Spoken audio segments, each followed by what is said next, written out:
Wow. Wow. Wow. Wasn't Wow. wasn't that something, hey?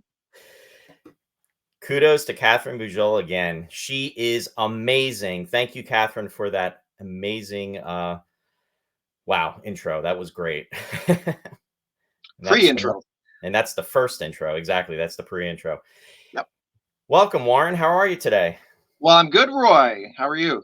I'm doing well on this Sunday morning here in the US at 11 o'clock Eastern Daylight Time, 9 o'clock your time in Canada. Yep. And welcoming all our viewers that are out there. We see people that are actually have come in. We just want to address and say hello to them before we get started. Hello to Claudia. Hello to Missy. Hello to Jerry. I see Charlene is out there. Good morning, Charlene. Frida is joining us. Missy says she's got her coffee too. And Maria Angela is out there too. We are being joined from all over the US. So this is going to be pretty, and as well as internationally, which is amazing. So this is going to be a really great way to start off Breakaway with our first episode. So very excited about this. Yes, welcome everybody, and thanks for joining in today. I know that over in the UK there was a time change last night, so I'm not sure if it's 3 p.m. or 4 p.m. over there, but I hope everybody allowed for that in case StreamYard and Facebook didn't. Hopefully you can make it. Either way, this will still be recorded into the new YouTube channel that we started for Space 1999 this episode. So all these episodes moving along over the next year will be archived there in case you can't. Well, and actually this one being live is sort of a one-off. We're going to do a few live streams throughout the year, but the majority of them we're actually going to pre-record. It's just going to make things a little easier for Roy and I to coordinate with everybody's schedule. But either way, they'll drop each and every Sunday. Haven't really decided on the time yet, but you'll see them each Sunday moving forward. And as Roy and I said in the pilot, the idea is to sort of discuss each episode or one episode per week, according to production order. So, of course, we're starting with Breakaway today, and we have a couple of special guests joining us as well. But before we get into that, Roy, anything else real quick? No, I think we should run the really, really cool intro that we've got and go from there and kick us off with Breakaway. For sure. We'll dive right in.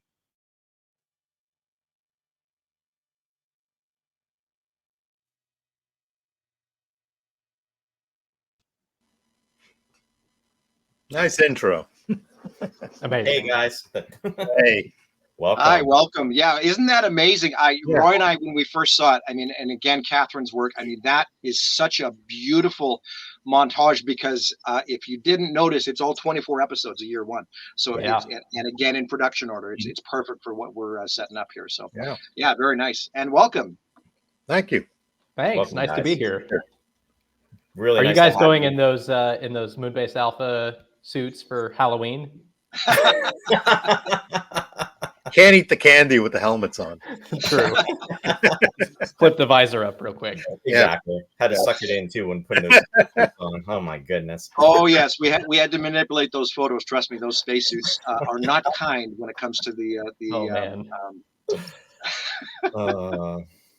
But that was so much fun, Roy. I mean, that was and Ben. I mean, yeah, David. Unfortunately, you couldn't make it, but that Eagle cockpit was spectacular last month.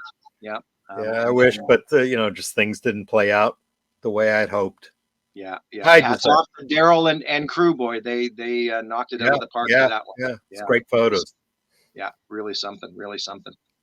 So for our inaugural episode, then we'll again dive right in, fellas, and just start off here and maybe cover a little bit of the history of Breakaway and the early stages of the series. Everybody knows about how it was originally conceptually to be a second season of UFO, and sort of morphed from there into a few different iterations.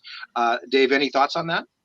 Well, for those who don't know the story, they when UFO premiered on it was not really network television. CBS bought it for what they called their owned and operated stations, which were stations like New York, Los Angeles, Chicago, and they all ran it around the same time on Saturday night. It was at 7 o'clock, just before the network lineup, and that was back in the day when network Saturday night was really a powerhouse lineup, starting with All in the Family, which was the #1 show. So at the beginning, they got terrific ratings, to the point that Abe Mandel in New York said, yes, we want to commission a second series. So Jerry, who had already gone off and to do like the Protectors and stuff, got a team together of people who were not working on the Protectors to start developing UFO Series 2. And one of Mandel's mandates was he wanted the action to take place in outer space, because he felt that those were the stronger episodes. So they came up with a whole design that was centered on a gigantic moon base with a fleet of attack ships and stuff that would fight off the aliens. So about mid-series run for UFO, the ratings started to drop off. And there was a bit of panic because it was an extremely expensive show. They didn't promote it at the time, but UFO was probably just as expensive as Space 1999 to produce. And they decided to, pull the plug on it. But Jerry, being, aware of how much money was spent on pre-production, said, let me pitch a fresh idea, because he knew Lou Grade preferred selling new shows. He had a better time selling new shows than another series, which is why a lot of Jerry's shows only did like 1 or 2 series, and then he'd switch over to something new, because it was a lot easier for them to sell it. So they agreed on the condition that they hire American actors, which is how the Landaus became involved with the show. And the show went from, at one point, a half-hour show for primetime access to a full 1-hour show. So it developed along the way, and there were a lot of different scripts that were developed along the way. The first one, the Andersons themselves wrote a half-hour script called Zero G, which some pieces were pulled into other episodes or whatever. And eventually, as part of the American appeal for the show, they wanted an American writer. So Chris Penfold, who was brought in to develop UFO 2, was asked to step aside, and they brought in George Bellac, who was a well-known American writer, to do development of the show. He essentially took the premise and fleshed it out into a Bible for the show, as well as writing the first script. And Chris worked alongside with him as his editor. Eventually, Bellac and Jerry Anderson had a falling out in the early days before production began. Bellac was essentially paid off and went back to New York, and Chris Penfold took over, and he took his name off the script simply because he was very close to Bellac and really respected what he had done with the show. And Bellac wrote about 3 or 4 drafts from his initial draft to the final script, which Chris Penfold wrote. It started off called The Void Ahead, and there were 2 drafts under The Void Ahead based on feedback from the Andersons, from New York, and then eventually, as the show was cast, a lot of characters were changed slightly from early concepts to fit the actors who were cast for them. And then the last script turned in was called The Turning Point, which was Chris Penfold's rewrite. And just before they started shooting, he did a lot of changes again, and they changed the title to Breakaway. So there were about 4 drafts before the shooting script. But then, of course, it's well known that as Breakaway was not the first episode completed, so there were a lot of reshoots that went along the way. I think, if I remember correctly, and I could be wrong, but it's in the book, like Nick Tate originally was supposed to play the astronaut Collins, who died at Area 2 after he broke the window. Spoilers. Yeah. If you haven't seen the episode, where are you? Where have you been? And that's the turning point, right? Right. Yeah. Area 2 was the turning point, which was, I think, too esoteric. Yeah. But as Nick was changed into the primary astronaut character, his last scenes to be shot for the pilot were the shots of Alan in orbit watching the Breakaway. And those were shot months later. I mean, you could tell some of the reshoots by the fact that the collars on the spacesuits change. Right. From the puffy ones to the ribbed ones. Well, like someone just said, yeah, they kept them because Lee Katzin said, "Oh, this guy is good. Let's keep him. He's got personality," and that's what they needed. They Katzin, I'm sure, was instrumental in the casting of Breakaway and for the cast of the show, because it's supposed to be an international moon base, and this was Balak's design all along, that all the characters were supposed to represent different nations that were involved in this. So it was really a tribute to Balak that we had this cast where the characters were, you could really just, idolize a character, not because of their background or nationality or the color of their skin, but because they were great personalities. And I think that's what made the show so appealing to a lot of people, is that they were people. They were real people, as opposed to, idolized. I mean, we see that too much today, where we watch a show and you go, yeah, they had to put that character in because they needed to tick off a box. Right. And it detracts from the drama, because you sort of look at the character and go, yeah, that really was not necessary to the story. But it really comes through, though, Dave, in Breakaway and in the other episodes too. But especially in Breakaway, you really have that feeling that it is a functional moon base, that it is an international moon base, and there are so many different components of it. It is widespread, and it just has that.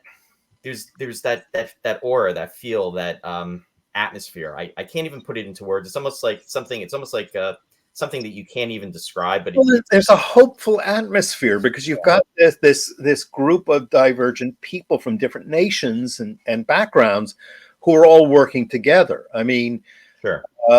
Belak did build in a bit more interpersonal conflict into the show than was really shown.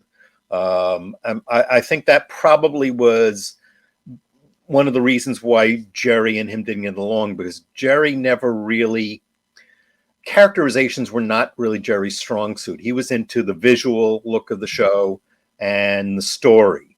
The characters were just there to take the story along. And it's part and parcel to the appeal of Jerry's shows, is that you have this, anybody could get into the characters, but it does, hold the writers back when all the conflicts got to come from outside. I mean, it's very common now that people are talking about how Gene Roddenberry pushed the writers down on Star Trek: The Next Generation and said Starfleet personnel do not have conflict, right? Which kind of makes them not really people. Right. You're going to have conflict. You don't like the way somebody eats. You don't like the way they breathe, something like that. Just something annoys you for no particular reason. And we saw a bit more of this conflict in series 2, because some of those series 2 stories came from a lot of early stories that were pitched for series 1 that they just didn't use. Chris just brought up a really interesting point about the Italian co-production aspect of Space 1999. When did RAI, the Italian broadcaster, at what point did they come into the process to say we're going to co-finance this with?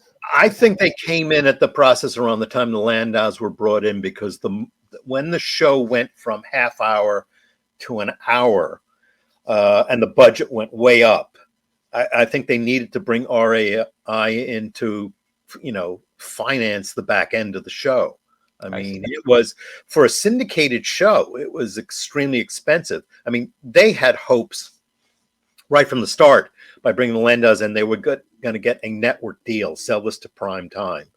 ITC had some success with a lot of their shows as summer replacements. During the 60s, it was common for shows like Secret Agent, The Saint, well, not The Saint, but Prisoner Champions were brought in instead of, if a show was weak and they weren't going to run it again all summer long, they bring in something new because, again, very different today, where you had specific times a year where you were trying to really get ad revenue up. You had what we'll call the November and February sweeps, where all shows put out the best. You had the big mini series because that's where they got the advertising revenue. And just like Saturday nights were big TV night, summer was not a throwaway time either.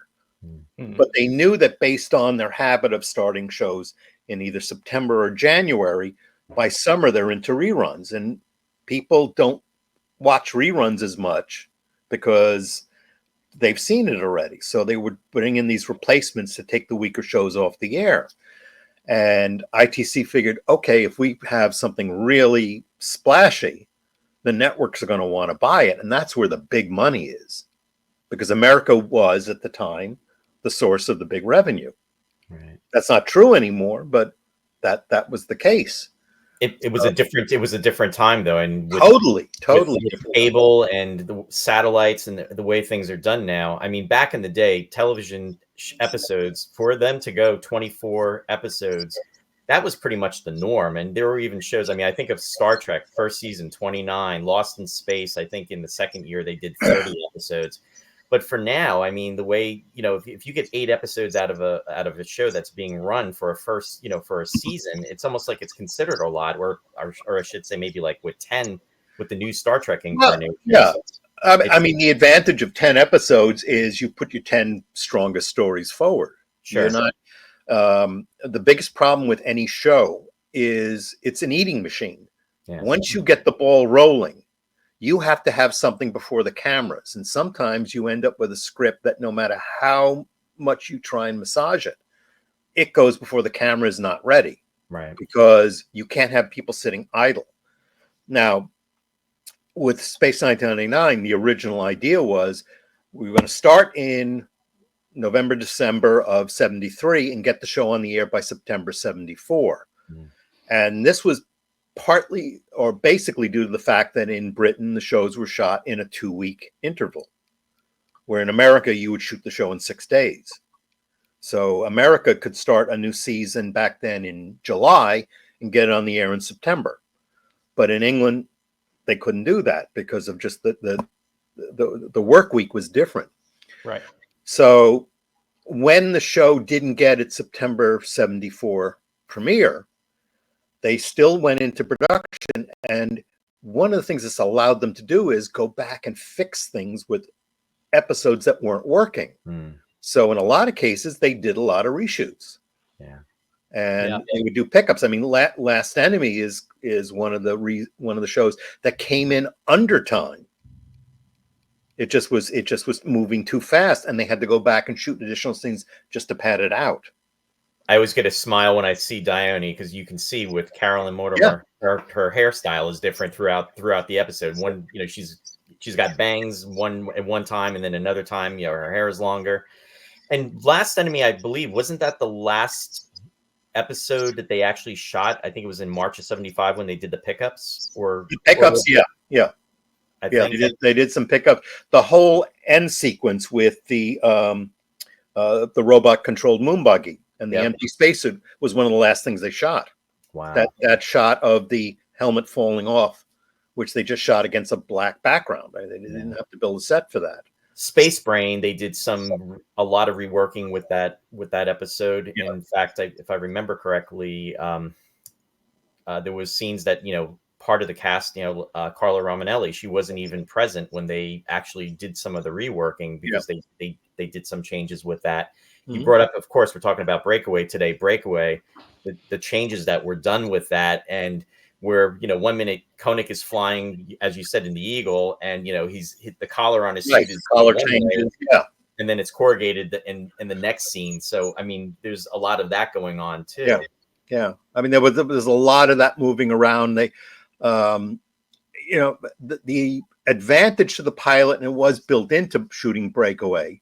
I mean, it's not fair calling it a pilot because there really was never a pilot for the show. They just basically hit the ground running and started shooting. That was the intro, yeah. Right. They essentially gave the first episode additional time for shooting because they knew they would have to figure out how to shoot things. I mean, one of the main reasons that main mission was the set was abandoned for the second season was it was a monster to shoot on because it was so big. Camera angles were tough. They constantly had to pull set walls down to bring a crane in to shoot the camera from a crane. That's one of the reasons why we lose the staircase around the windows, because that wall was the one that was pulled out the most, and it was much easier once they got rid of the staircase. That makes sense. Yeah. And it was a challenge to light that set as well. Always because of the size of it. Now that was the only permanent set that was standing, that and the Eagle, right? For the two main mission, Koenig's office, and the Eagles. And the Eagle wasn't really what we call a standing set because that moved. It was on wheels. Right. Sometimes they would move the whole set onto the stage where they shot the planet exteriors so they could show you walking out. Yep. They frequently used a section between the two stages, which was like an alleyway, an enclosed alleyway. And a lot of times they put it in there as well because it was a long set, just because they ran out of room. So it always moved around. But the best thing that I liked about the fact that it was the only standing sets was you had, 5, 6 different rooms in medical center, from intensive care to diagnostic to whatever. So it gave the whole moon base this big sense to it. Once you got to the second season, it was like episode going, they changed that room in that corridor, but it's the same corridor, right? This door leads there. It just, it was necessary to shoot the show at a faster pace because they had everything established. And one of the things that it was great at the time was when Tim Held's book, The Making of Space 1999, came out. Yeah. There's a section in there where they actually show the schematic of the standing sets for year 2.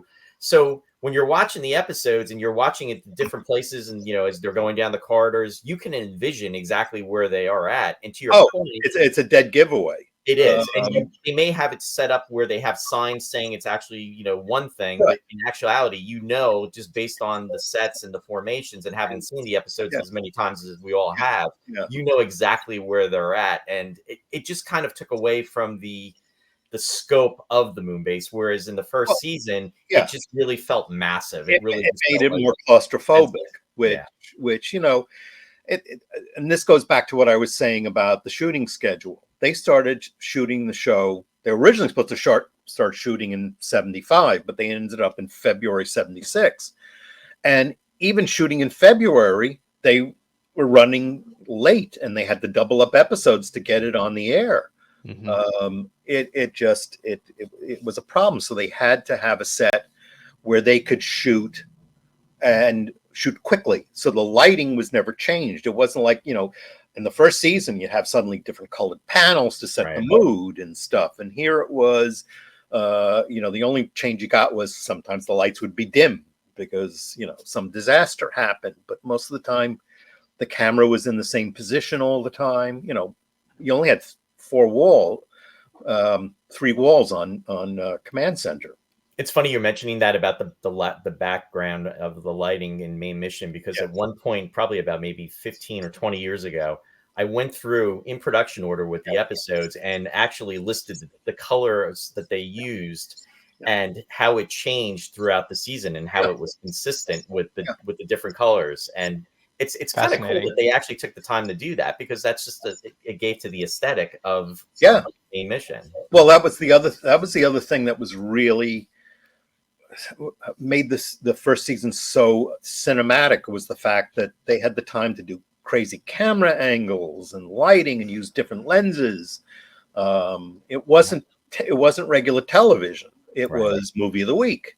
Yeah. And even on episodes that were budget saving episodes like Force of Life, they spent the time to give you the really good moody camera angles to do that old dark house look, David Tomlin's direction for that episode was incredible. I mean, right from the beginning. Troubled Spirit was, the Hammer horror episode. Yeah. Yeah.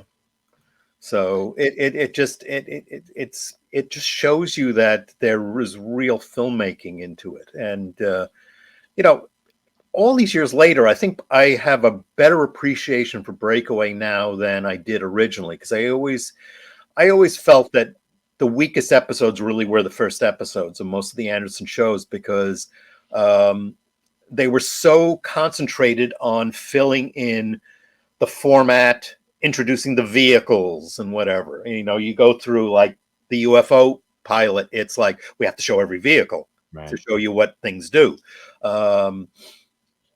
That was just the way Jerry wanted to do it. I mean, even Zero G sets up the story without the characters are very two-dimensional, and only the commander and the professor have names. Everybody else is just the controller, the doctor, whatever.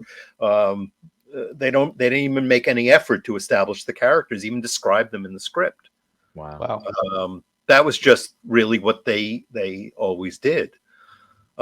So you give a real kudos to George Belak. I mean, and there were things in the script that in his Bible for the show that were never visualized. I mean, I thought one of the biggest mistakes that they ever did was they didn't ever bother to do the automat, the lunch area where people would eat, right?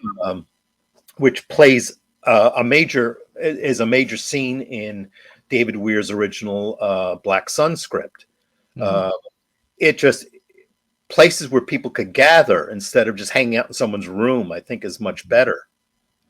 So, and it would have made sense to have like a commissary or an area, especially on the moon base, something that extensive where that would take place. So it is almost like a missed opportunity with that. Yeah, I mean, I could see the logic and why they got rid of it, because one of the major production problems would have been how to come up with food. Right.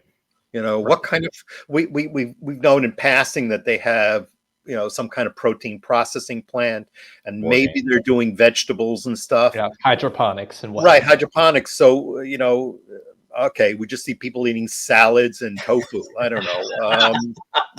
Not like what was it in 2001 where they were eating baby food. Right. Which they probably would have done because they were trying to take a lot of lessons from 2001 anyway. Right. Or colored pieces of sponge, like in Star Trek: The Original Series. Right. Yeah. Play-Doh. But it definitely would have, I think, taxed, Keith Wilson's department trying to dress the set with food. So I could kind of see why, but it just I kind of liked when the guys did the new version of the tech manual. We talked about it, and they came up with sort of like a lunch area, a feeding, and it's like it was a beautiful looking set. I mean, I don't know if that was Keith Wilson would have came up with something that nice, but it would have been a nice area, just like 10 Forward is in Next Generation. Right. But Keith Wilson was really brilliant with his modular design. Oh, the modular designs were just so terrific. It's really practical for filmmaking as well to think about. Oh, you can just take them apart like Lego bricks and rearrange them and make them different. Right. Put a panel in this wall or put a monitor or something, and it doesn't look, because how many times do you look at some other shows and you go, yeah, that wall was from this episode. Right. Because they just put in a single wall. Right. So there was some, between Keith's designs and Brian's visual effects, because Brian had so much more time to do the visual effects. I mean, they started probably like a month or two earlier on the visual effects. I mean, there was a great time of doing test shots before they did, because we've seen shots of the Eagle where it hasn't even been labeled or dirtied down yet, where they're just doing lighting tests just to see what works. And he certainly had a lot more time to experiment in the first series than he did in the second. Yeah. I mean, I'm not putting down the second to anyone who loves it. I mean, there are a lot of people out there that really enjoy the second series. It's just that the first has grown on me more and more every year. Hi, Mark. How you doing? It just because of just I see so many things, and doing the book, especially, we had the real pleasure of working with Chris Penfold, who we sorely miss now. He just would, whatever we could pull from him, because, so long ago, and he's done so much since, trying to remember things. He just remembers the whole thing being such a whirlwind of rewrites that by episode 20, he had to bow out because he was just so burned out. He would work every day rewriting multiple scripts, working with other writers. And then he would tell us, like, on evenings or weekends, he'd go to the Landaus and sit with them and work on concepts. Wow. So it was constant. It was always going and never ending, because, as I said, it's a beast you have to feed, and you have to please all these masters. Sure. Yeah. And when you have someone like Lee Katzin, would Chris have had a lot of interaction with him directing the episode? I don't think so. I don't think they were actually on the set as much as they would have liked. They were so busy at their typewriters and, getting scripts out. So it was a nightmare, but this is what TV is. I mean, you talk to anybody who's worked, especially at the beginning of a series, until shows get a handle on where they want to be, they're constantly in turmoil, especially at the beginning. You're trying to essentially make sure you're trying to develop the characters, you're trying to develop the feel of the show, and it's a progression. And I mean, we've seen it in other shows as well. Again, we're referring to Star Trek. I mean, that's huge. I mean, if you watch those earlier first season episodes, those characters are in the process of developing, and then as it gets deeper into the season, they pretty much have more of a handle on it. The actors are finding their way as well. They don't know they don't know what their characters are. Some walk in and go, I'm going to play it this way. I mean, Barry Morse had real defined ideas.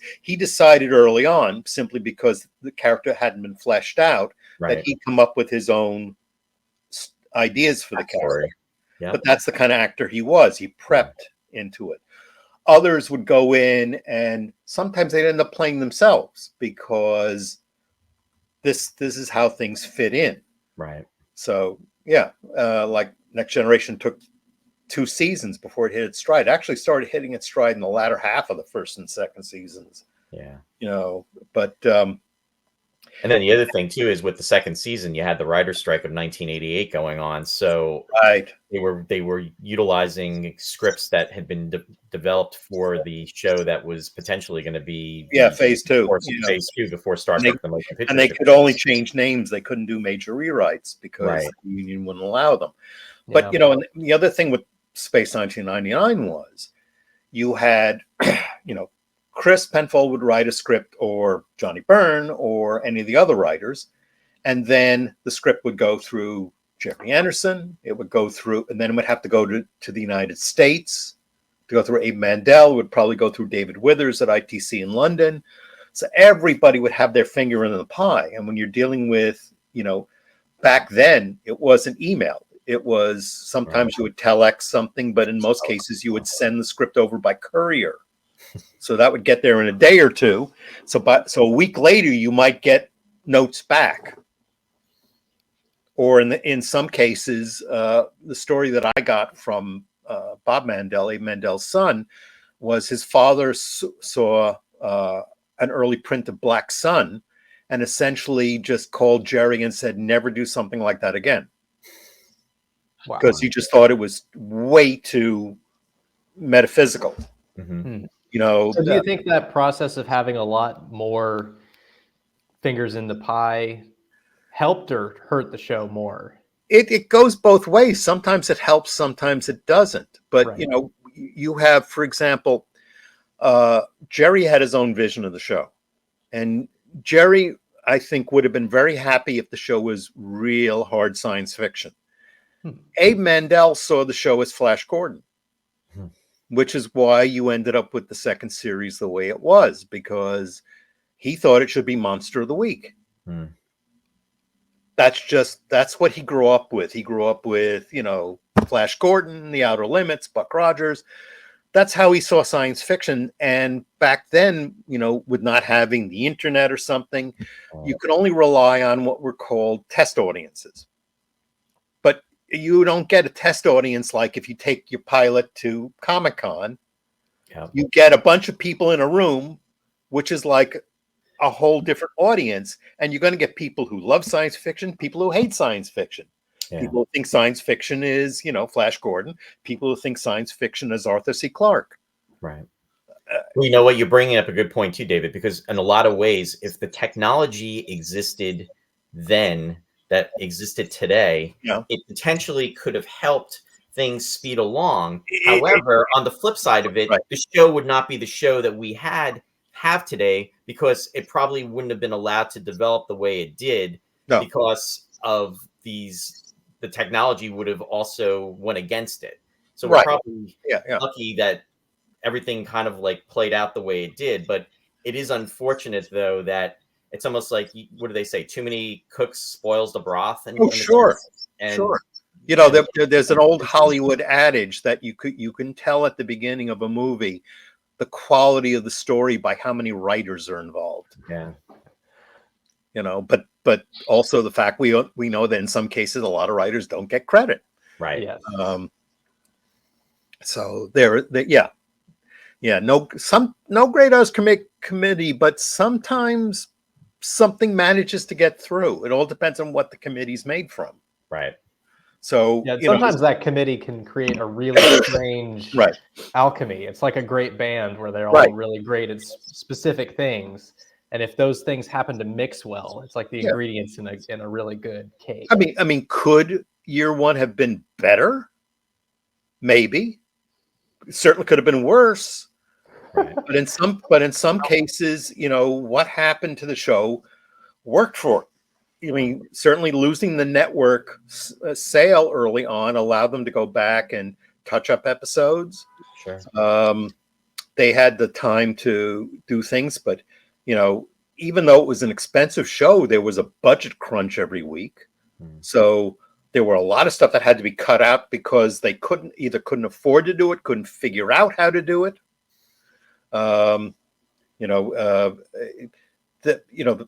Episodes like Space Brain were created because Brian Johnson said, "We got this effect. We could do this. We got this foam. Let's write an episode around it." And that's how some things happen, because somebody the foam. Right. You can do a special effect, so they do it, and sometimes it works, sometimes it doesn't. And Chris Penfold was the first to admit that episode did not work. You know, and there was a lot of finagling to get it to at least be passable. You know, and yet talking to someone like John Kenneth Muir, he says that's one of his favorite episodes. Hey, it's amazing how that can still, you know, have a big impact. Bob and I had a long talk when we first, you know, started to work together. That when I read his first book, Destination Moonbase Alpha, I kind of was upset with the book, because so many of the episodes that he hated, I liked. And I was like, you know, I really always thought Space Warp was one of the good episodes, which is why I used it in Cosmic Princess, because I thought it was a really good action-packed episode. It moved along. Right. And then he goes, well, but look at the story. And I'm going, yeah, you're kind of taking the mickey out of it. You're pointing out things that I really didn't want to look at. You know? Yeah, exactly. You love the effects in that. That is an effect of extravaganza. I mean, you know, we for those who were at the convention who saw the reconstructed extended Breakaway. These were a lot of the elements that were in the original shooting scripts that were cut out because, you know, there was a lot of reshuffling because it's a bit slow, admittedly, but it fleshes out the characters and the story so much more. I mean, when you read Belak's first draft, it's really a very well written story. For those who bristle at the animosity between Koenig and Russell in the Big Finish audio adaptation, that's really in the first script. She is extremely suspicious of him. She thinks he's a company man. He's just there to, you know, essentially, you know, pave over all that's going on and make Gorski look like, you know, the good guy, when in fact Gorski is just a really nasty guy, you know, because she shot him down when he showed that he was interested in her. Right. Warren, Well, can you it's talk a really little bit about the process backstory to have? I'm sorry. Warren, can you talk a little bit about the process of creating that extended edition of Breakaway and how you did that? Yeah, for sure, Ben. Thanks. And I was actually going to bring up the fact that Breakaway, more than any other episode, I mean, if we're talking about all this, could have been so much different than what we know. Yeah. And even considering the fact that, as David mentioned, with that year-long gap between 74 and 75, there were ideas in the works there, like a theatrical cut, that really could have happened had they known about that extra time, right? Yeah. And so much has been discovered in the last couple of years through the work that David and Bob did, and you know, acquiring certain documents from the Martin Landau archives. It's interesting to note that Martin Landau himself was very hands-on with a lot of the decision making, right down to the final edit of Breakaway, and the letter we found, Dave, saying it was at one point 72 minutes, and he wanted it cut down to 52 minutes to better ensure that network sale. Mm-hmm. Right. So he was against the idea, but there again, and too many cooks, we talked about it, but there was an agenda to actually take Breakaway theatrical, because the extra scenes were there, and the extra scenes themselves I found really interesting diving into those, because they did provide a little more characterization, and even Gorski's reference to Lee Russell I thought mm-hmm. was fascinating, because they were also, it shows they were originally trying to sort of build like an in-universe story arc, right? I think on some levels. So yeah, no, and Ben, to answer your question, the new edits were based on the original scripts that David had again, and the lost audio clips that Simon Rhodes and Dave Sisson originally discovered about 15 years ago. So, but it was sort of our task to you know, reinsert those lost scenes into the episode. That was our very first step. I think Roy and David remember that first example of that when you listen to it for the first time. It was really, really amazing. It was really fascinating. The important thing to point out is you know, contrary to a lot of the rumors that went around, there never was a script written for a 90-minute or 2-hour pilot. Right. All the scripts are still structured as 4 acts for a 1-hour thing. And like a lot of shows, the writer tries to write a script around the idea that a certain number of pages are going to take a certain amount of time to shoot. And when we get to the actual script that's labeled shooting script, turning point, it actually has timings for each scene. And if you go in and I took a sequence in our book and I said, okay, if I add up this sequence, it comes out to say 2 minutes with all the visual effects based on what they're doing. But if you go to the episode, you find the timing is completely different. And that's either because the visual effect ran long or ran short, or the scene is cut closer. So it's all guesswork when they time something out and say, okay, this should work for 50 minutes. But then when they do the final cut, they find, whoa, we got 72 minutes when we put it all together. Now we got to shave it down. Yeah. So the idea was, do we take the 72-minute version show it, sell it as a 90-minute pilot, fill it in with additional footage.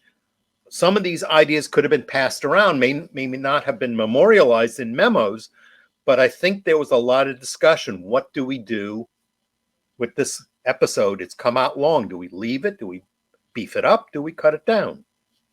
Yeah. But it was interesting to finally put an end to the old urban myth and rumor that there was that 90-minute Yes. or 2-hour version. It was never anywhere close to that. And even when you go through the script, right? Yeah, you're right, Dave. I mean, there's clearly not enough content there to fill a 90-minute or 2-hour presentation. So, it does just show that this is how a lot of stuff works. I mean, we've talked about Last Enemy running short. They had to shoot additional footage. And there are a lot of episodes we know from this episode sequences that there are scenes that never made it into the final episode, visual effects that never made it, because the episodes ran long. And you have a set time of I think there were about 52 minutes and 30 seconds roughly, for what was the standard commercial length for a network show. But we all know that when the show went into syndication, they were cut down by as much as 6 minutes. Yeah. For local stations. I mean, I could still point out in a lot of episodes scenes that were always missing when they were run here in New York. Well, that's very interesting too, because when growing up, we lived right outside of New York City. So Channel 11 WPIX was the go-to for watching Space 1999. And then for the second series in later 76, we moved out closer to Pennsylvania, close to Pennsylvania. So we had the Philadelphia station at the time, 17, that was carrying 1999. And it would be interesting because 17 would have footage that 11 didn't have, and then vice versa. And then I was exposed to that, and I was like, wow, look at all this extra footage that I didn't even know existed, unless I saw it in the novelizations too, because some of that would be notated in there. So it was almost like, it was like bonus sequences that I was privy to because of being able to watch it on another station. Well, what would happen with the show was, once it went into syndication, the idea was everybody gets the first episode. So if they sold the show to 100 stations, that would be probably about 100 prints of the first episode. Some stations like Channel 11 would run it in 35 millimeter, so they would get a 35 mil print. Small local stations would get a 16 mil print.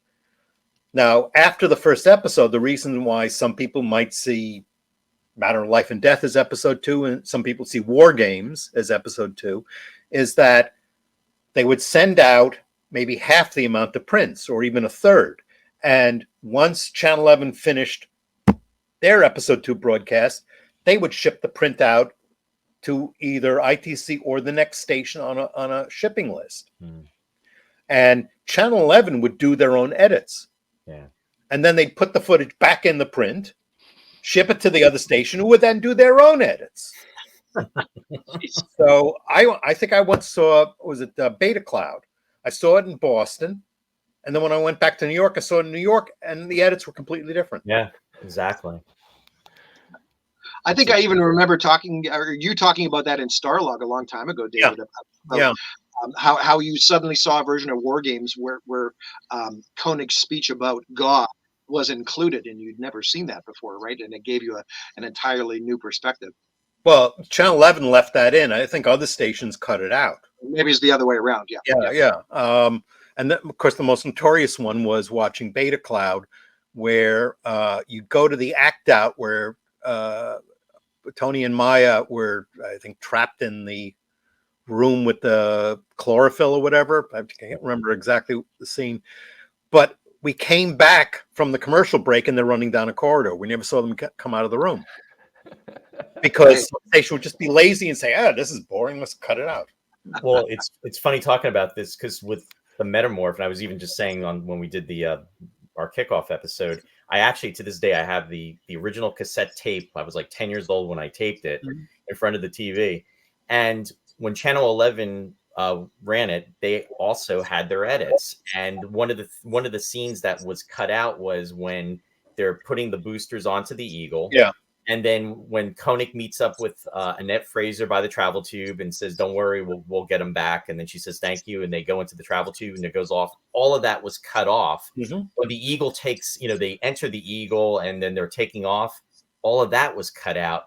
The scene goes right to where Koenig says, "Mentor, this is John Koenig," we're at rendezvous point. Yeah. And it was like that entire sequence was like not even visible, but again, I caught it when I watched it, out of Philadelphia on 17. It was like, wow, it's like. I mean, I give Channel 11 props for the fact that they did, sensible edits.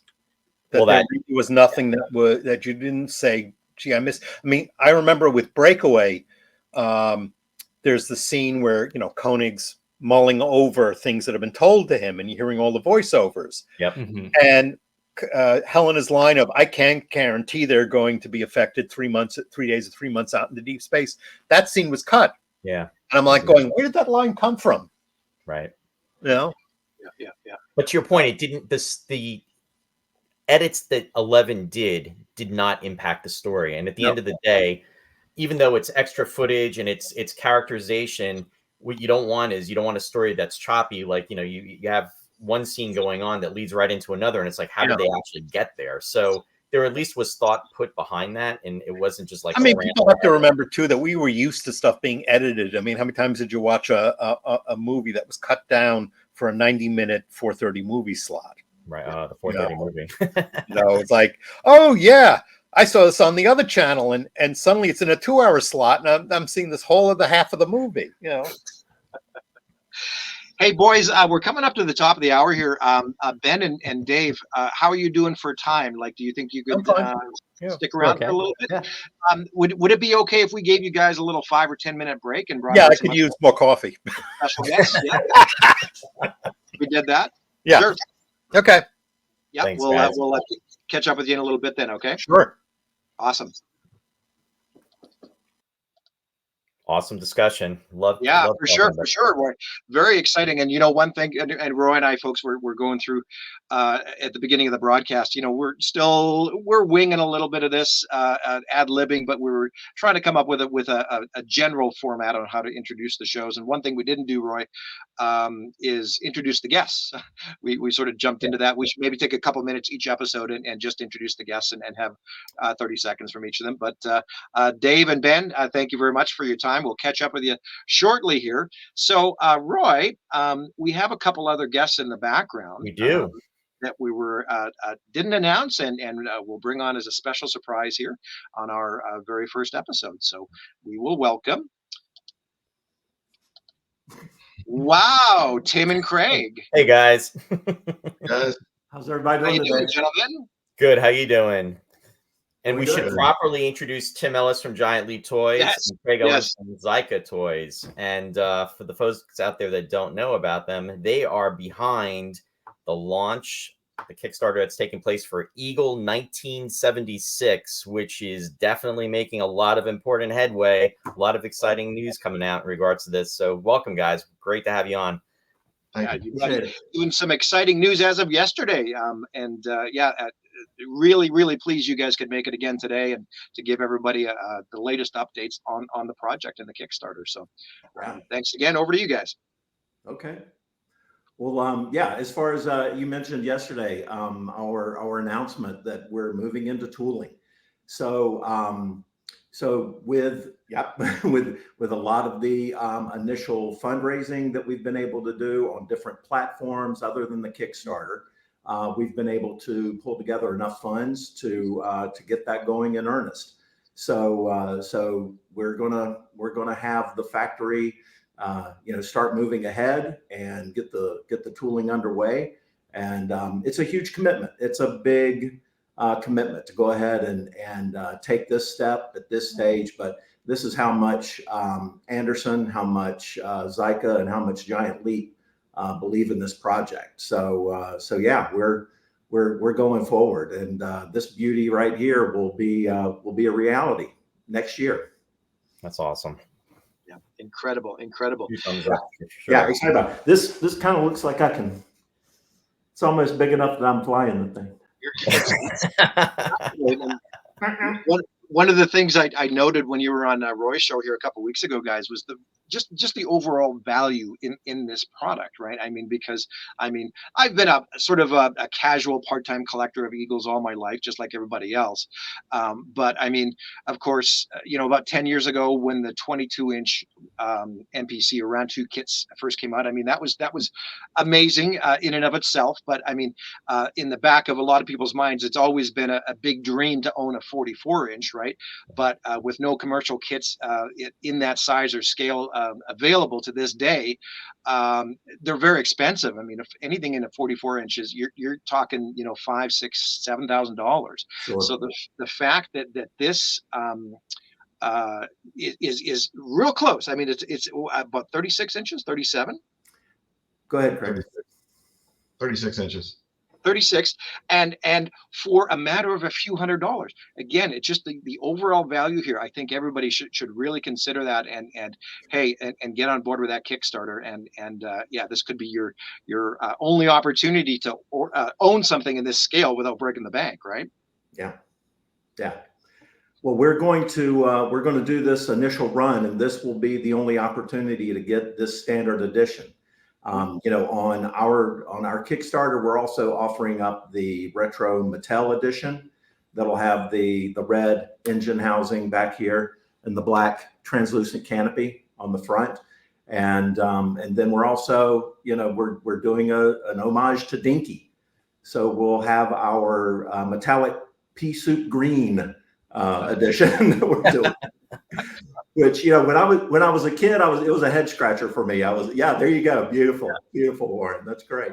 When I was a kid, it was a head scratcher. I didn't really understand why the green for that and for the UFO and the scepter and everything. But over time and, getting a little bit older, a little bit more wistful for the youth and everything, the green has really grown on me. So I begged and pleaded with Craig that we get that option in there. And oh yeah, absolutely. You know what? It was such a strange decision, because I think Dinky originally did it because they felt that an all white toy wouldn't appeal to kids, so they wanted to mix it up a little bit, and they did some in blue, some in green. But yeah, it's so ingrained in all things Eagle collecting. I think it's great that you guys are doing it. Yeah. Well, I'll let Craig tell you a little bit about the process that we went through, because I was on Roy's last podcast. I was talking about the fact that we were really trying to strike a balance between what would be that, screen accurate 44-inch and what would be the 2.5-foot, Mattel version. Because the Mattel toy was the inspiration, for us getting into this project. So I'll let him tell you what we all went through. Thanks, Tim. You're welcome. Basically we just started with the original Mattel design and worked from there. I looked at the screen used models and some of the model kits, some of the die cast, and just tried to find the best elements of all of those that could be mixed in with the retro aesthetics, but find that middle ground, that happy medium where it wasn't going to lean, too much one way or the other. And I think what we've come up with is kind of strikes that balance that I was hoping we could achieve with this. Because initially, this thing was actually much closer to looking like the Mattel toy, just larger. And then we started, looking at different, details that maybe, I think this could be added and not really, push it too far to the modern aesthetic or anything. And after a few minor additions here and there, this is what we ended up with, and we're really happy with how this has turned out. Very happy. Well, I have to say, having had the opportunity, like Warren, to see it in person and up close and up front, it really, really is amazing what you've done. The level of detail with all the components of it, it's definitely a nod to the Mattel Eagle, but at the same point, it's taking it to the next level 50 years later. And it's going to be a very special item for, the folks to have that are fans of, whether it be the Mattel or the Eagle itself. And as Warren was saying too, it is probably about as close as you can get to the 44-inch without having to make that, hefty expense, because as we know that really you're looking at $5,000, $6,000, $7,000 depending upon where you're actually purchasing it, just because the market has changed.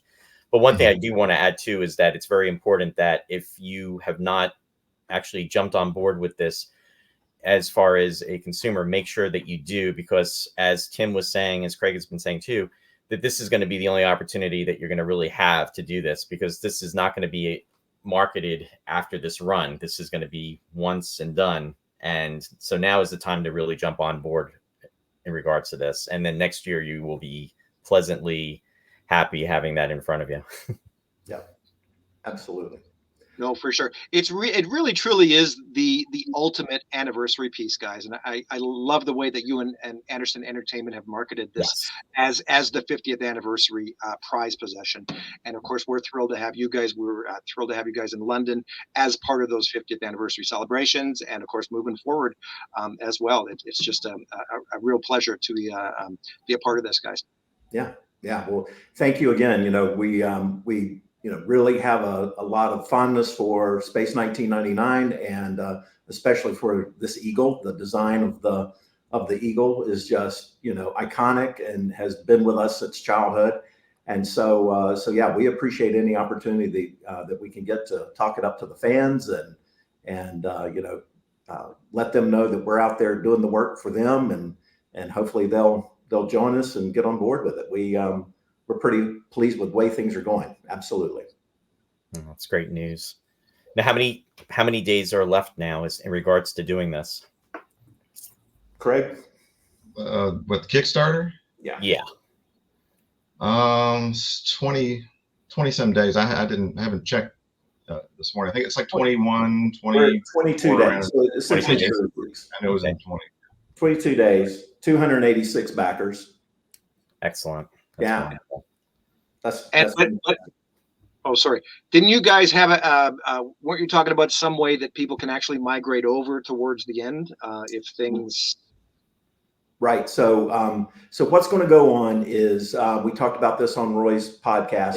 Yes. Is, the Kickstarter campaign, for a number of various reasons, out of the gates, we thought that this was going to be the platform that would really solidify our e-commerce needs, right? And so, Anderson already has their store set up. They're going.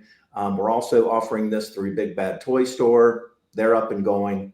So with the Kickstarter, we thought, this is where we can leverage against other e-com, right?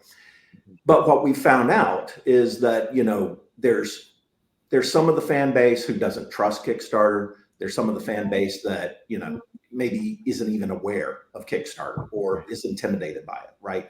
So what we're going to be doing, Craig has been working feverishly behind the scenes to get Zyka set up with an e-com store.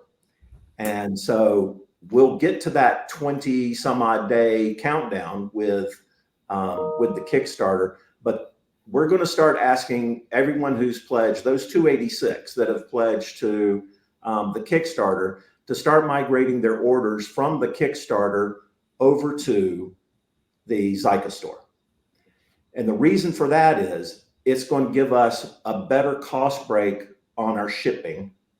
So we discovered that this other shipping outlet that we can go through that's going to give us a better cost for the fans.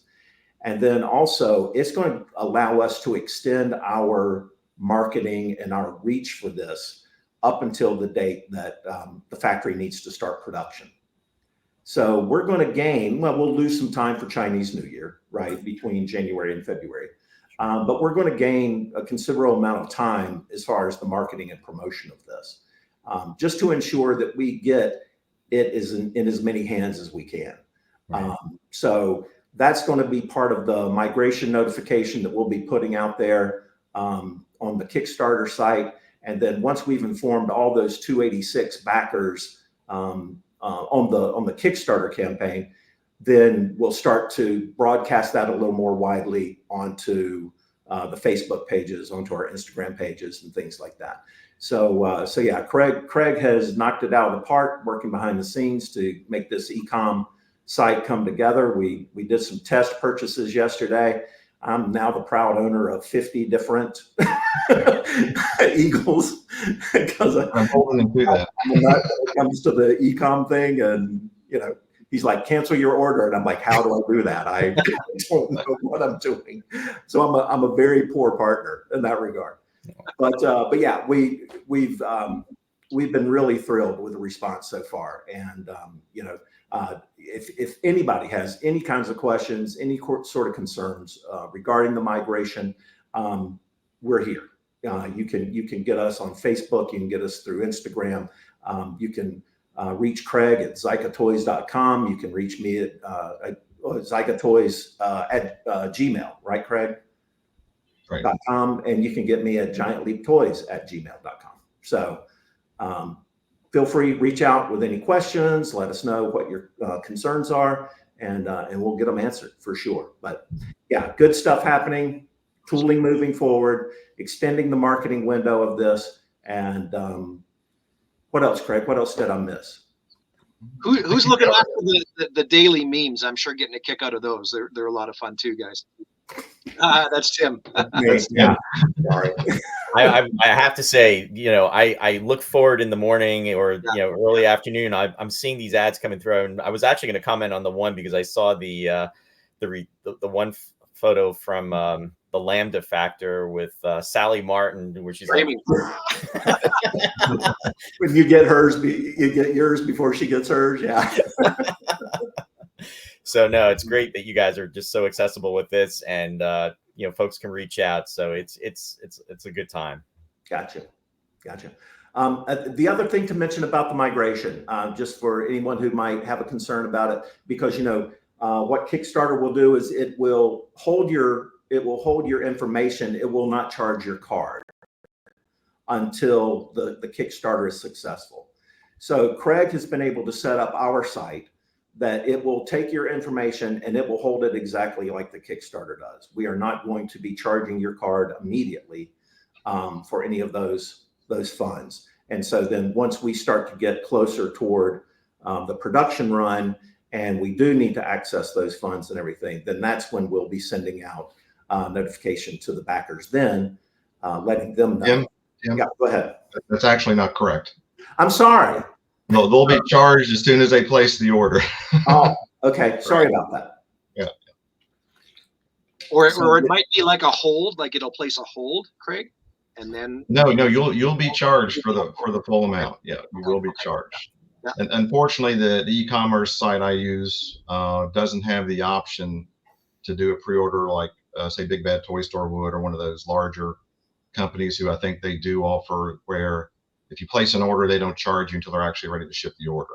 Okay. So, but unfortunately, the way the site works that I use, that's not an option. It'll charge you right away. So, well, it's kind of like the Kickstarter. It's similar to the Kickstarter in that, like Tim said, when Kickstarter ends, if it's successful, you get charged for that. So right. The Kickstarter pulls your money right then. So it's basically the same type of a thing. The same principle. Yeah. Right. Mm-hmm.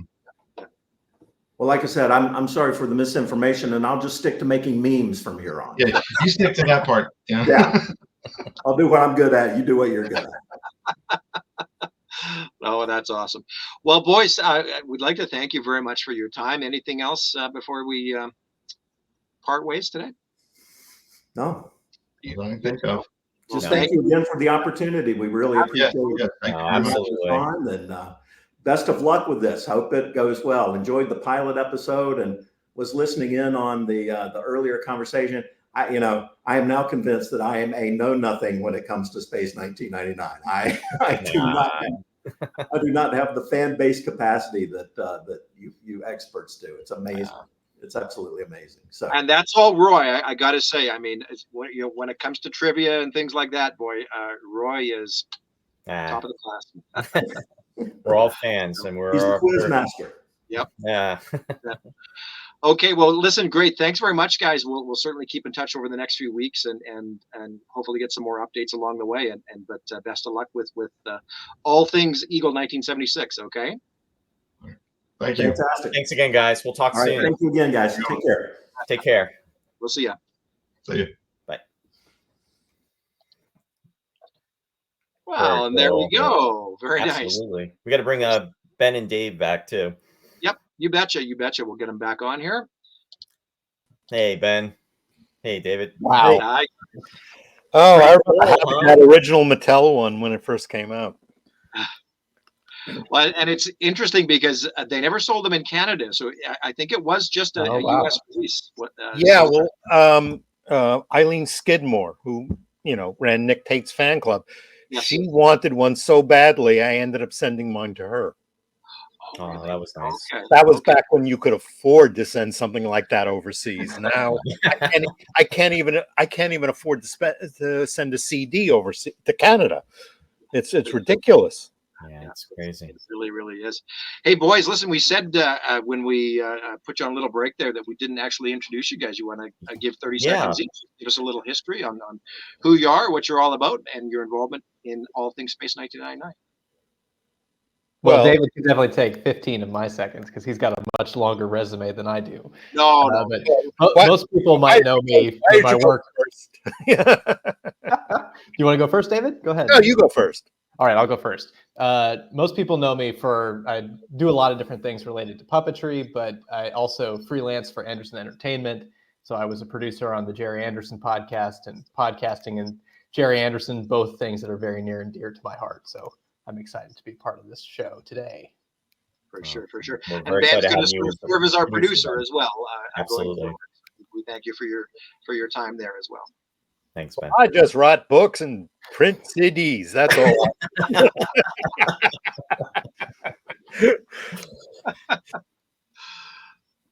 No, I started out working for Starlog magazine, which I just happened to fall into, and because I knew all things Jerry Anderson back then, and nobody else knew it. I got to write the Alpha Tech notebook. And that got me over to England to meet Jerry Anderson, and things kind of snowballed for about 5.5 years, working on some projects with him. Eventually, now I've written, 2 more books with Robert Wood and Chris Penfold, and a couple of other projects for Anderson as well. So I'm just amazed where things are right now with the show, because I remember the 80s and early 90s where nobody knew anything about the show. There was a definite drop off there, and now it's seen a resurgence. I used to have a whole bunch of props and stuff that I got through Phil Ray, and most of the stuff I sold off because nobody knew it, and it just collected dust. It wasn't like I could take it around and show it. I did sell it to buy a Thunderbirds puppet, which I have, but again, now nobody knows what Thunderbirds is. Should have hung on to that Space 1999 stuff, eh? Yeah, some I wish. When I looked at the Greg Jean auction, I was a little heartbroken that there was a lot of stuff he got from me, and I think I was more heartbroken to the fact that the stuff had deteriorated so badly, that either it wasn't cared for or whatever happened since Greg passed, but it definitely looked worse for wear than when I had it. Because I had the baby Gwent, I had the spacesuit and everything in the backpack. That was sorry, go ahead, Brian. I'm sorry. That was John Koenig's suit that you had, right? No, the suit was Barbara Baines, because I actually was able to get into it. But the problem was you couldn't lift your arms up higher than this because of the size of it. But they were all made to be so baggy that anybody could wear them. The helmet was Koenig's from, which one was it? The camera helmet from A.B. Chrysalis. A.B. Chrysalis. Yeah. And it wasn't in very good shape when it came in, and Ed Marecki fixed it up. So that's why it's got a lot of the black patching on it that was standard to the regular ones, because we just thought it looked a little weak without it for display. Right. The backpack, the rocket backpack was mine. And there's a bunch of other little satellites and stuff. I used to have the space dock. Wow. which was tremendous once you put it together. That was one of the ones that I just couldn't keep because it ended up sitting most of the time in a box because it was like 6 feet across when you put it together. Amazing. Yeah. Thankfully, though, I was going to say, I mean, nowadays we are very grateful to the majority of people who do own the original props. Yes. In looking after them and in some cases restoring them, and we had an awesome exhibition just last month again in London with from all the fellows over there, and a big kudos to everybody out there. Especially the guys who will bring the stuff out to show, not the ones that hide it. Yes, exactly. We know that's the case now with Eagle One, that it's missing because it's gone to a collector that's not even revealing his identity. Which is a shame because it's like disappearing into a black hole. So is a little Greg Jean stuff disappearing into a black hole. I mean, we got Darren Peters to bring Eagle 3 to Calgary, which was terrific. Andrew Frampton with Eagle 2. I mean, you got London. Yeah, that I was sorry to not. That's the only Eagle. Well, actually, I've seen them all in person because Jerry had them in his office at home, his home office. Wow. Years ago, and he was going to loan us one of them for the Springfield convention in '82, but then Phil Ray essentially got everything to hold on to, and Phil brought it over. He brought us Eagle 1. He brought us the 22-inch, which is now in the hands of the Catacombs, and I have Eagle 11. So we at least know where 2 of the original Space Models Eagles are now, which is pretty cool. and that was fascinating as well. And I didn't realize, but I think it was Chris Trice that actually brought a couple of the original builders from Space Models to London. Yeah. I mean, I had one of the buildings, and that went to a collector, and he sold it off to somebody. The buildings were kind of weird because when you look at them from the top was all kinds of very obvious, bits and pieces that weren't meant to be seen from that angle because they were always shot from ground level. So you'd see like Gillette disposable razors with the word Gillette on it, or the not the buildings, but the builders. Like I think the buildings are owned by Andrew Frampton, Jim Winch, but Chris brought a couple of the original builders of the 44. Oh yes. The guys from Space Models. In fact, I hooked up with them on Facebook because I told them I have the 11-inch, which they probably built. That's right. Amazing. So then I shared that information with Jeffrey Morris. So, he knows for the documentary who the original builders are. Yeah, for sure. Amazing. Yeah, and after all, like you said, after all this time, there's just so much more that we're learning and discovering each and every day. We should be very thankful, and all those incredible documents that Bob got from the Landau estate. I mean, basically documenting every step of the production and Martin and Barbara's time in the series was just fascinating to go through. I mean, it was by far no means complete. I had to guess on a few things. When I set up the timeline for the book, but it's fascinating when you see how a show is put together. It's such a puzzle. Absolutely. And those 2 main binders, just so everybody knows, they were of course sold at auction in London. They ended up in the hands of a fellow you may know named Martin Willie. So they've definitely ended up in a good home. Just so everybody knows, everything has been scanned fully in high quality, and all those documents will be available eventually. So we'll all have access to them. It's wonderful. So good. Yeah. Well, hopefully we'll get another book out at some point. I know a couple of people are working on one person's working on a book, people reminiscing about the show and its effect on them, and someone else is doing well, I don't want to say yet because they haven't announced it. And then someone else is doing a translation of a foreign novel for English. So a lot of good stuff. Very exciting time that are being worked. And I know Anderson has expressed interest in Rob and I providing another book, but I don't want to just, push something out for nothing. Right. We pitched It's a a couple lot of work ideas. to make a book.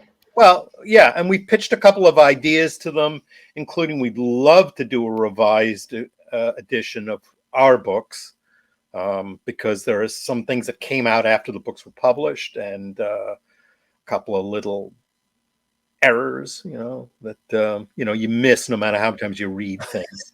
Yeah. I know. Hey, we're just happy that you guys did those books. So I still haven't lived out Planet M in the first tech manual. Planet M. Yeah, it was supposed to be Planet D. It's Planet M. Oh, for Brian the Brain. Planet M. Yeah, it was like, I thought one thing and nobody caught it, No, it's amazing. We even dropped a little teaser trailer there last month for something called Return to Moonbase Alpha that we might be hopefully developing over the next year for the 50th anniversary. Yeah. Yeah, it's a great time to be a fan. It really is. It's an exciting time with all things Space 1999, and like you were saying earlier too, Dave. Back in the 80s and even the 90s, not at least until around the late 90s, it was like a dark time. And I remember when the show was pulled off of the stations, and there was an article I think it was in Starlog, and maybe I think you probably even had written it, that in regards to the rights, it would be maybe, and this is probably like in the late 70s, maybe 80, 81, that we'd have to wait until at least 1984 for the rights to be, opened up, because as far as being able to syndicate the show, because it was only 2 seasons. So networks didn't really want to, or not networks, but the stations didn't really want to show it like they would show Star Trek or some of the other shows that were 3 seasons or more. Right. And there was no DVDs.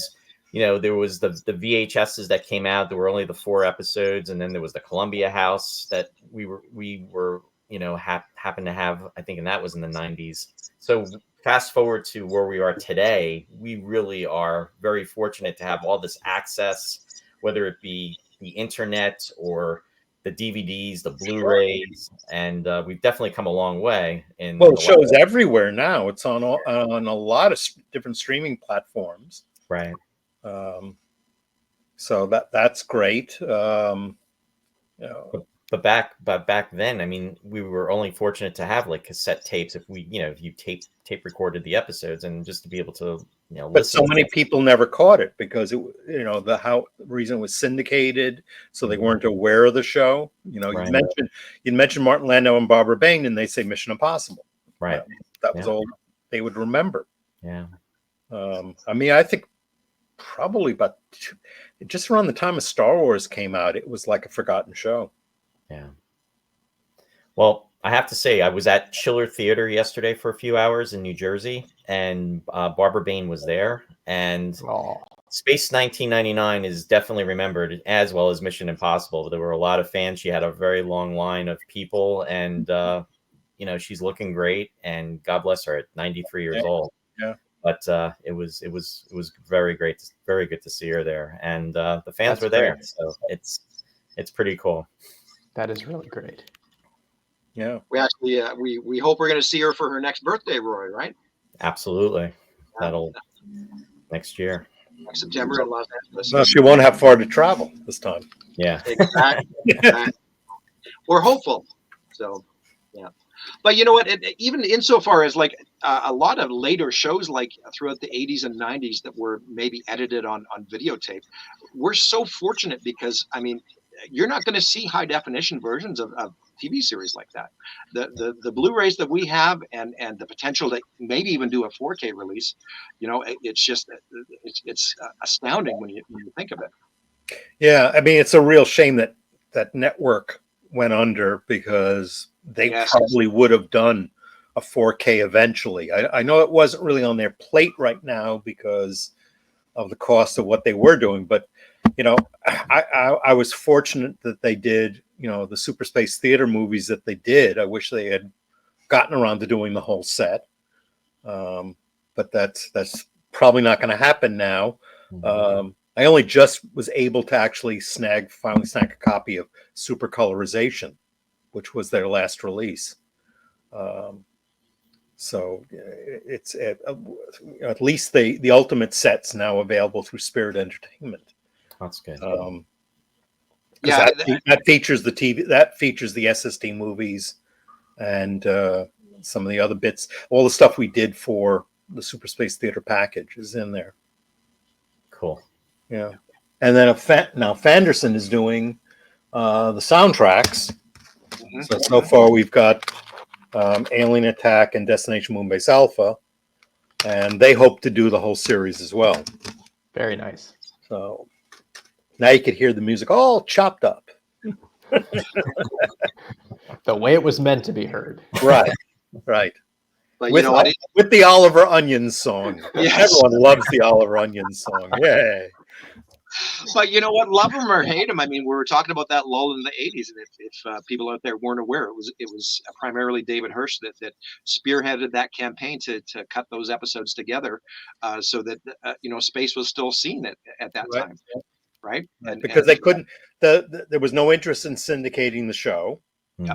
So the only avenue available to ITC was cable television, because you had home box office and Showtime and Cinemax starting up, and they were hungry for product because they couldn't depend on theatrical features. Right. And they snapped up, HBO snapped up, I think it was Thunderbirds to the Rescue, and then the rest went to Showtime or Cinemax. And, we got some mileage out of that. And those were the first things that were released on video cassette in England. And a lot of people who are really, involved now with the shows, like oh God, I'm forgetting his name. So, Chris Drake, he will kill me. But they remember the TV movies first, because they were the first things that were put out before they started putting episodes out.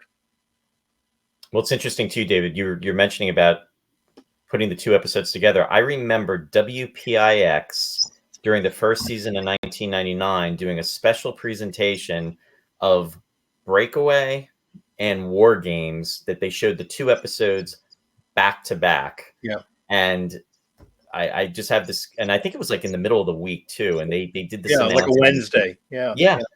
Well, they did the same thing with Bringers of Wonder. They ran it as a 2-hour episode, and they cut the recap and everything from the second episode, so it played right into it. Yeah, which was tough to do back then because they didn't have the footage without all the credits. Because I remember when we did the TV movies, we had to special order all the sequences that had credits on them without any overlays. Okay. So we can do cuts like that. Right. Otherwise, in the second half of the hour, suddenly you see credits start to pop up again, right? Yeah.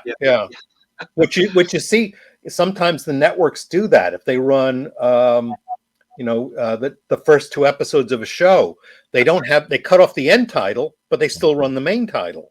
Right. And then they throw all the credits on at the back end. And you're mentioning this too, and this is a point I was going to bring up earlier in regards to, we were talking about Breakaway as a theatrical release back in the day, and how it didn't happen. But immediately what comes to mind is, I was a huge Battlestar Galactica fan. Battlestar Galactica in 1978 was run in the theaters as the movie, and then they did the one time, I think it was in September of 78 when they premiered it on ABC. They ran it straight through as the movie, and then later on they would do the individual episodes. Buck Rogers, the same thing, theatrical version. Right. And then they brought it on. They cut them both ways, but with Galactica, the movie was run in Canada. In America, we didn't get the movie until after the show was on the air. Yeah, it was actually in theaters in Canada. It was because there were some people that went to Canada to see the movie. I saw it in the theater. Yeah, no, I mean from America. Oh yes, yeah. Because we got letters, at Starlog, and I think Ed Marecki went to Canada with some people from Massachusetts to see it. Wow. So they got it first.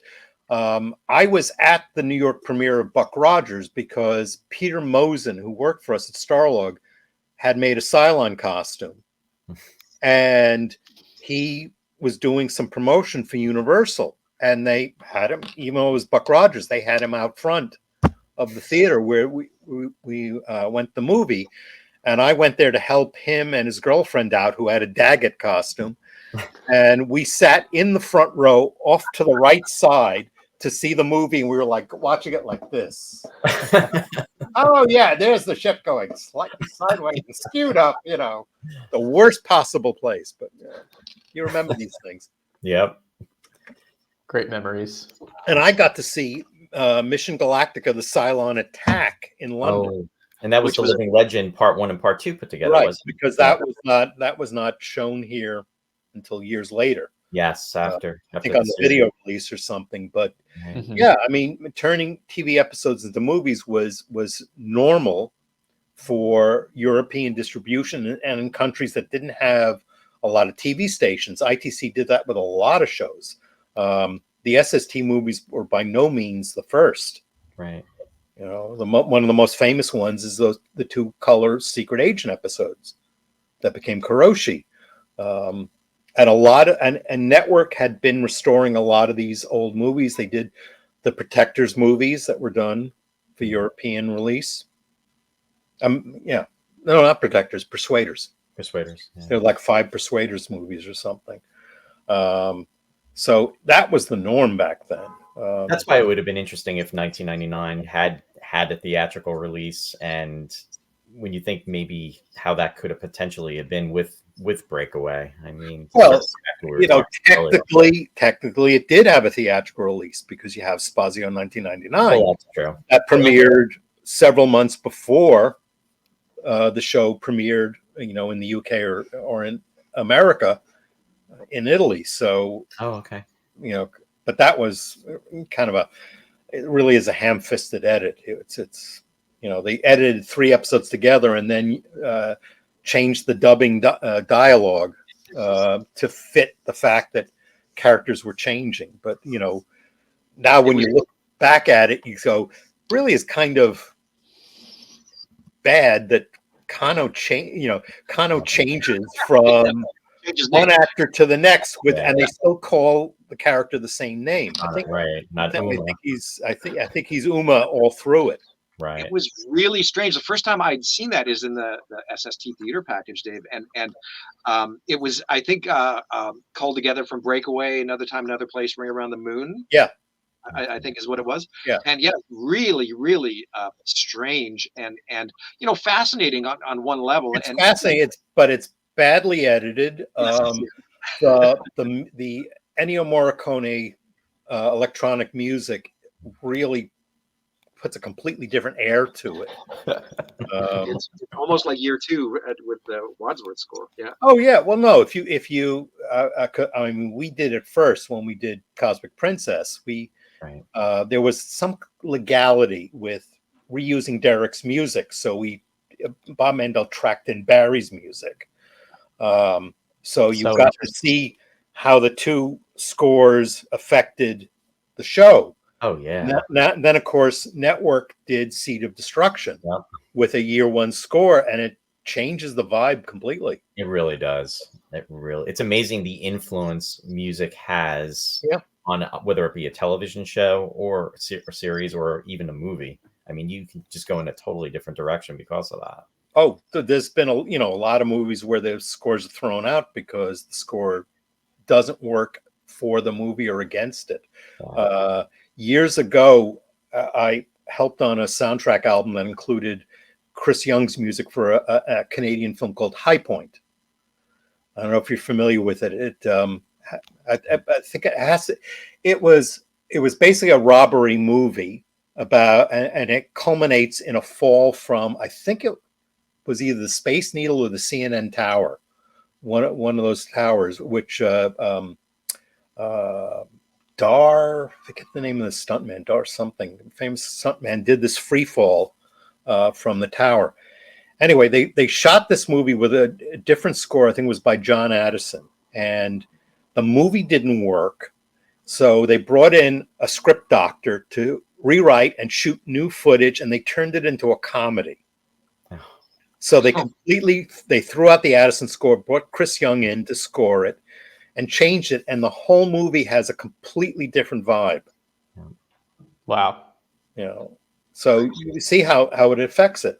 It's I understood that why he went with Derek, because he needed somebody who could bring that sort of hip 70s vibe to the show, which they all felt they needed this more American action for. Well, and it's very interesting because Roy and I were talking in just a few weeks' time. We're going to be talking about Ring Around the Moon. Yeah. And of course, it has that very contemporary, almost disco style. Well, we all know why that happened. Yes. Story behind that, because that goes back to the fact that Barry Gray wasn't supposed to score Space 999. So, yeah, we're going to be talking about that in the next 3 episodes from now. So we'll definitely get to that. Warren, one thing that came through, somebody was asking too about earlier, in regards to the special version of Breakaway, the edited version, just about the availability of that, and just putting that out there. So I just thought maybe we could just address that, and if you wanted to, answer that question. Yeah, no, for sure. I was actually going to just pull this graphic up. It's sitting right there, and behind I got us. it. It was there. Not going to work. Wait. It's in that little corner there. Just look. There you go. There it is. There it is.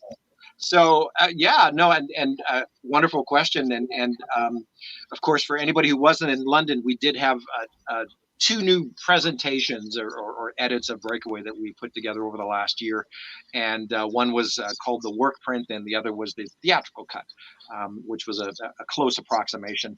And there's basically there's quite a bit added to it, but there's 3 major scenes, and one has a lot to do with Commander Gorski speaking to Koenig after the fact, and referencing his displeasure with Helena Russell, and dives into a little bit of that tension between the characters, and then the other major scene is at the end during the breakaway itself, and this shot here is one of the ones we actually reinserted. It's really interesting because it's basically from Alan's point of view. From up in orbit, and he sees the red glowing moon, and some of the lost dialogue is him actually describing the catastrophe and what he's seeing. It was really interesting to see back in the episode. And as to the availability itself, that's something that we're still sort of working on. We've been talking to a few people over the last year, as the project has sort of morphed and developed from one stage to the next. Roy and David were both there initially in the early days, and very helpful with their efforts. And of course, we hope to make this available to everybody for the 50th anniversary. I think this would be a real special treat for everybody to be able to see these alternate versions. They're not, listen, and one of the things online, and it's hard to keep this argument out of it, not argument, but a lot of people are, we're sort of under the impression that we did find lost footage. Well, we didn't, and so basically, I mean, we didn't find the Holy Grail on the Landau tapes, but we this is sort of like a fan effort or a project to give people a close approximation as to what that footage would have looked like had it been found, and that's how we came up with the work print first. So we sort of went backward with technology and devised this very rough, crude-looking edit, and then we sort of, with another fellow, Dave Thomas, really helped develop that theatrical cut as well, where we cropped it in widescreen, and Dave was very instrumental in the cutting of those. Basically, the lost audio scenes are interspersed with still photos of the characters speaking at the time, and it goes back and forth to give you a sense of the visuals. But yes, so hopefully sometime this or 2025 we'll see an official release for that. I think that would be awesome. Well, you could certainly read. We novelized the early scripts in this book from Anderson Entertainment, and we explain a lot of the cuts in this one. This one is on Amazon. That's right. But one of the things that's striking is, like Chris Ty said about that shot, it's a great shot that they didn't use. But the thing that's really interesting is the way Belak described the moon after the explosion. I mean, he described it as like a nightmare world where the back half of the moon was completely gone. And for whatever reason, I guess they just decided not to show that. I mean, I know originally, Jerry pitched the idea of blowing up the Earth as the reason the moon is floating in space. And Abe Mandel thought that was too depressing, so they decided to blow up the moon instead. And I guess they thought that that was too depressing, so they made it simple, because, we just saw a regular moon eventually just floating through space. I was very disappointed in Seance Spectre when they go back to supposedly Area 2, and it doesn't look like anything ever happened to it. I expected some real, melted, twisted nightmare, and we just see a completely different well, he Area 3. He refers to it as the old nuclear waste silos, and it would have been kind of interesting had there been a little bit more to it, or like you said, if there was some reference to Area 2 or like an extension, something, because it again, I mean, and this, it looked like somebody went to a lot of effort to clean it up for no reason at all. Right. Yeah. And we'll have a lot of fun talking about that in the weeks to come in regards to that. That is interesting. Actually, that episode is one of my favorites from the second year. My biggest complaint about that is I wish it had been a 2-part episode, because I think even though it is kind of like similar in regards to Collision Course with certain things, the aspect of dealing with Alphans that were really having a problem with the psychological effects of being stranded on the moon, and it wasn't all hunky-dory, and just really trying to come to grips. The fact that you had, a team that was on the moon for maybe 30 days and just doing exploration. I mean, you could have delved into so much with that. And I really think that the essence of that story, really, there was a lot of meat and potatoes with that I really think they could have really gone and really expanded upon. Plus, I love the direction of Peter Medic with the camera angles and the different perspectives. To me, that episode, that was rare for the second series, that they had the opportunity to do that. But that goes back to, again, George Bellac. I mean, that was part of some of the ideas that he had suggested originally. I mean, we had this vast moon base. You were supposed to have all these teams working on the lunar surface, and we never really went there. Right. You establish in Exiles that there's this external lab, that's remote. What goes on there? Some of the other buildings, we see the structure in Journey to Where that's outside the moon base. So all these external structures, they never went back to. Right. They never had story. The E.C. Tubb, John Rankin novels did stories about things on the moon. I mean, the moon it's a big place. Yeah. There's so many more stories that could have happened on other parts of the moon that they never went to. Right.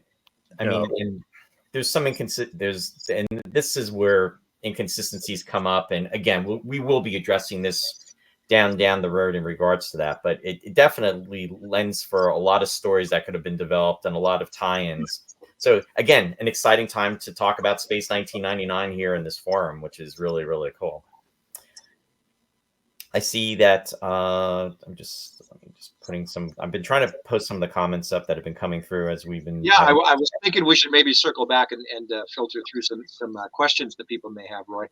There was one that I saw online earlier this week, if I can paraphrase. It was essentially, I did actually upload the broadcast version of Breakaway here just recently, and there was a lady out there. I'm sorry, I forget your name, but she had watched it for the first time in many years, Breakaway. And she had some interesting points. How do you guys feel that Breakaway stands up 50 years later from some of the perspective of social commentary, and in particular some of the environmental issues that they were trying to portray there? Well, they still hold up, the environmental issues. I was reading the other day a story where they're doing a study right now about the fact that nuclear propulsion has been very successful in submarines, and there has not been any major incidents. It's no pollution, whatever, and they're looking into it for cargo ships, because it's certainly, this whole push for green energy. The one fallacy with electric cars is the fact that you're still mining all the the metals for the batteries, which in itself pollutes the environment where you're mining. So the idea that if this is handled properly, I mean, nuclear energy was supposed to be the future, but there were a number of mishaps that caused people to hold back. I mean, even in Japan with the Fukushima disaster, that really, put a dampener on their enthusiasm for it. It's still, if it's handled properly, it's actually pretty clean energy.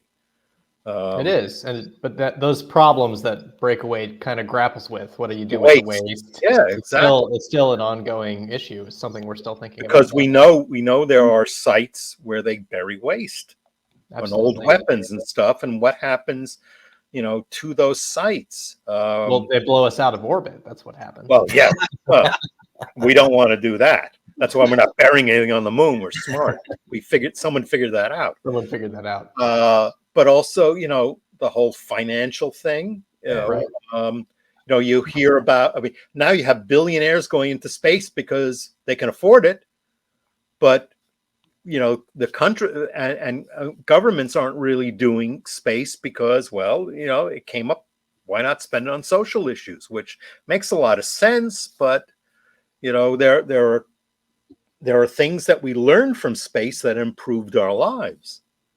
So it's a bit of a trade-off. It's you can argue either way. So there's always that. I mean, that's the one thing that the Andersons really had in a lot of their shows was, I mean, UFO was rife with the whole idea of government spending. Straker was constantly battling with General Henderson over Shadow's budget.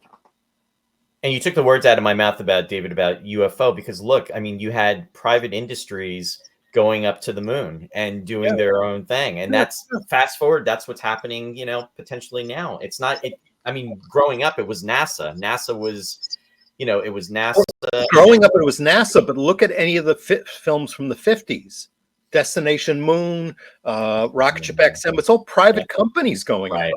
Exactly. Private individuals, back then it was millionaires because, the value of the dollar.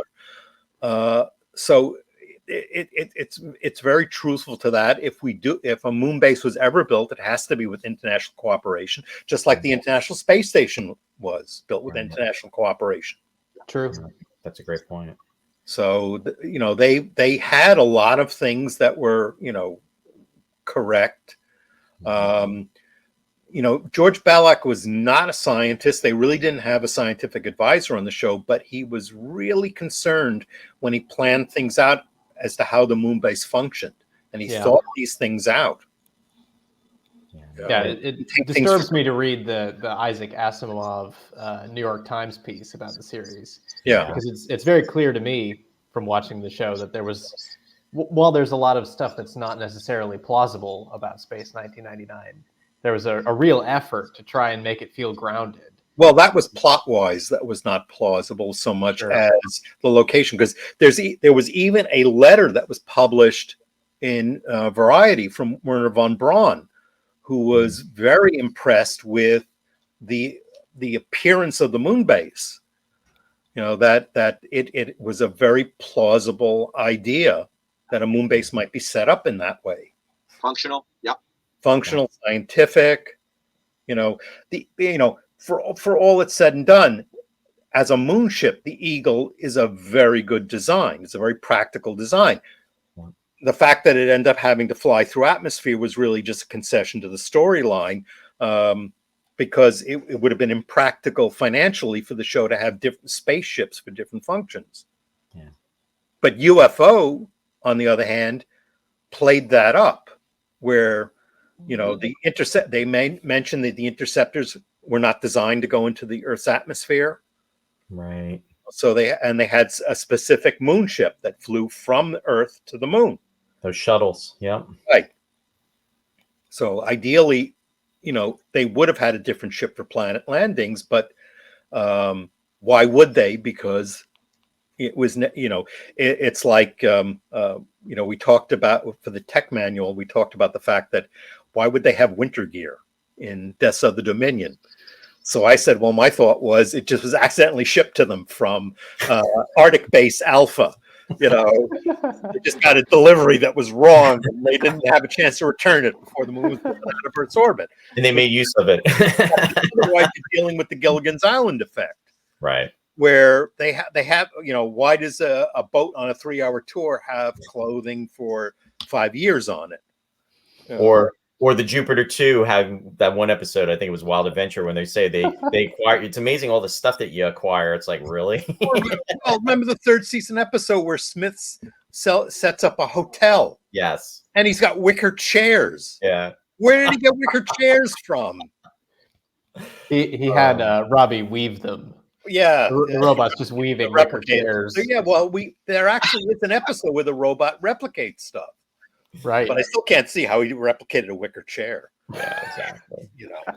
But guys, we're pretty much coming up under the second top of the hour, so we probably should think about, this has been a wonderful conversation, and this has just been great as far as kicking off our pilot episode. And I don't know, Warren, last thoughts with everyone. Yeah, I mean, it's been fantastic, fellas, and I was just going to throw in at the end of that discussion there that we should give a nod, and there's no denying it. Part of the reason we're here 50 years later was just the overall technical design of the series from the Eagle perspective, Keith Wilson's interior designs, just fantastic that they were so ahead of their time, and they've really stood the test of time, and so shout out to folks like that, and Brian Johnson, and all the people that came together to create this wonderful series of ours, behind the scenes and in front of the camera. It's just amazing that they were able to do what they did. And it wasn't like today's shows where you have armies of production people. I mean, Keith Wilson did all for the first season. He did all the set designs, all the costume designs, all the makeup designs. It's so much materially churned out. It's amazing the man didn't have a nervous breakdown. Yeah, remarkable. I wish I would have met him. Yeah, and, wasn't he in Breakaway in '99 or 2000? He was in 2000. I don't remember if he was at the Breakaway convention in '99, but he definitely was in New York City in 2000. Yeah, really nice guy. Yeah, I would have liked to have met him as well. Yeah, awesome.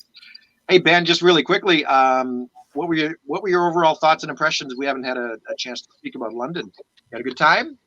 Oh yeah. We had so much fun. I was really grateful for the opportunity to get to go. Don't rub it in. Oh, sorry, Dave. Lovely thing. I know. And David was very much missed. I was looking around and I was like, I really wish David was here. I wish John Kenneth Muir was here.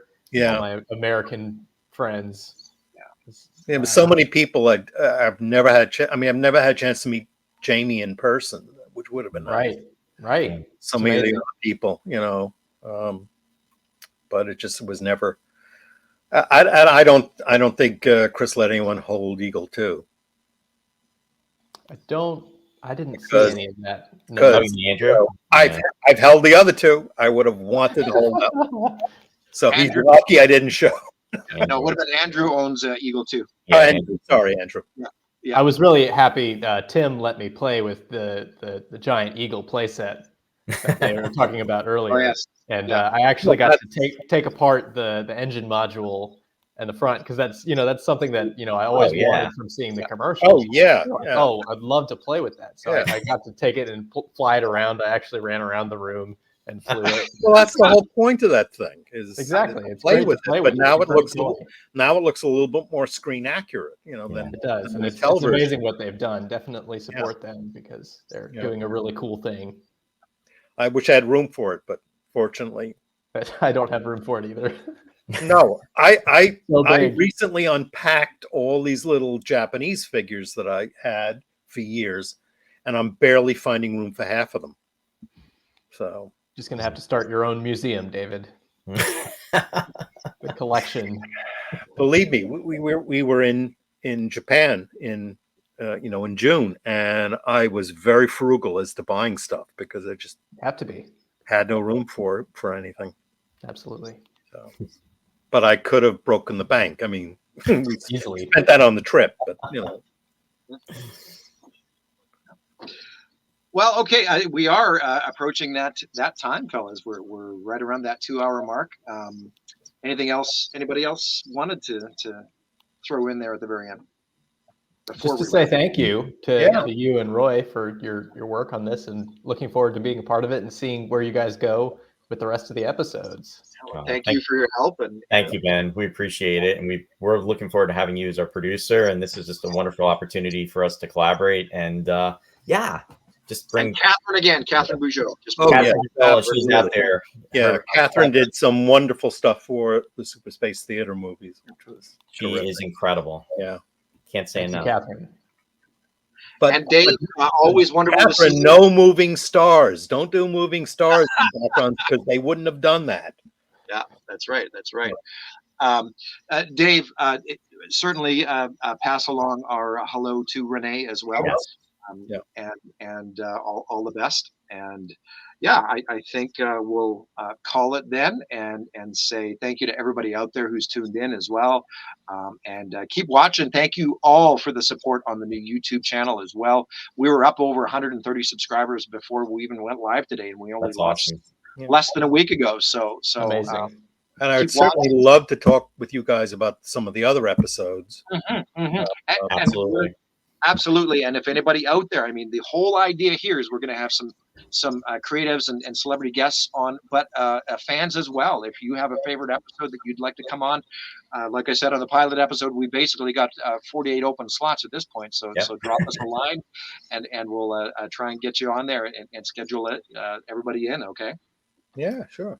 And what we're going to do is we usually do the closure. My show. As far as closing out, the was taken off.